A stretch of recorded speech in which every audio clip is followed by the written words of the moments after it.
Hi everybody, shalom. Okay, so I looked into one of the questions that we had during our study. Now let's talk about our study. We had a Torah study tonight on the latest Parasha, which I will get right now in the book. So the Parasha for this week is Shelah, Lekha. And one of the important aspects that we talked about was why God would change Hosea's name to Joshua. Why the name change? There were several different reasons that people came up with. One was to reinforce the covenant, and there were a few others. Now, I did some research and I found out that there is some commentary about this in the Midrash about this particular thing. It turns out that um, God knew that the only two scouts that were going to be saved were going to be Caleb and Hosea. Now, Hosea means saves. And so God changed Hosea to Joshua, which means God saves. Because what happened was you had the 12 scouts or spies come back from the land of milk and honey, which was Canaan, and 10 of them were very discouraging to the Israelites, saying, no, we can't go in there. Their people are they're huge, they're giants, and all of these other things to discourage the Israelites, to make the Israelites think that there was no way that they could go and take on the Canaanites. So God knew that uh, that Joshua and Caleb would be the only two scouts that he would save, um, because he decided that he was going to make the Israelites wait 40 years so that that first generation died off. Like he said, you won't see it, but your children will see the land. So, they waited. God made them wait 40 years in the wilderness. So they died off and the kids still lived, but also Joshua and Caleb lived. So the name change had to do with God knowing that Joshua would be saved. And of course, Joshua is important in so many other areas of the rest of the Tanakh, but I'm not going to get into that. So we had a really good study group tonight. There's still a lot of stuff that needs to be looked in, like the symbology of the grapes, and there's so much. I mean, you can spend so much time on this kind of study, and it gets really in depth. Um, I was really glad that we could, like, towards the end I could finally hear Brenda, and I don't know if that's your son or your husband or who, I'm not sure, but it was glad to finally hear you, and you have a crazy microphone.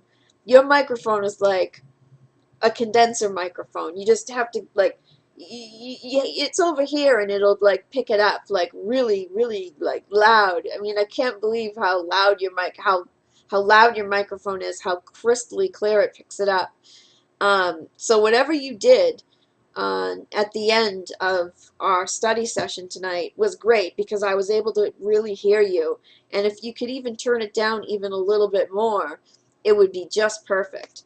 um, or like you said, you could just get another microphone. But it's weird because you said it was a Logitech microphone, and I've got a Logitech too, and I don't have that kind of problem. So I really think it's an adjustment problem, and I think you were on your way to solving it tonight.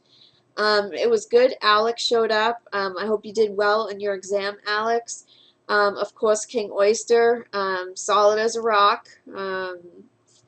Just really good. I mean, it's starting to, our group is starting to rev up. More people are starting to show up more regularly, which is good. And we'll just keep it going. We'll just keep it an open group and keep it going. And tonight I'll hopefully work a little bit on the bulletin board, and hopefully get that up to speed. And yeah, so I had a really good time tonight. Thank you, everyone. And now we've added another day, another night of Torah study, so that we can include the Haftarah as well. And I think leave more time for kind of personal talk, which I thought was really nice tonight. So we have our at the same time, of course, on this channel, I will put up a video before we have our study group, so that anybody who wants to come into it can come into it. Anybody of any faith is allowed. The only thing that we ask is that we're sticking to the Tanakh. That is all we're going to talk about. It's strictly Judaism. Um, I welcome Christians, I welcome Muslims, I welcome Buddhists, I welcome whatever. But the focus is not going to be taken away from Judaism. So if you are somebody who is into Judaism or wants to learn about Judaism and wants to do it in a group, a lot of us are converts, which is really nice. So there's not a lot of pressure. Some of us aren't converts, some of us are. It's just a really good mixed group. So I welcome you. I welcome you. I just want you to know that you'll have a really good time. It's just that the subject matter is going to be strictly Jewish.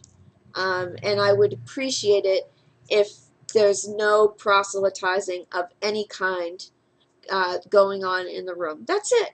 That's it. Just two simple things. The rest of it is just a great time, and we've got a good group of people, and we're continuing to, more people are going to show up, and it's just a really good time. So anyway, thanks everyone, and we'll see you on Tuesday, and there'll be a video on this channel announcing it. Okay, Lehit.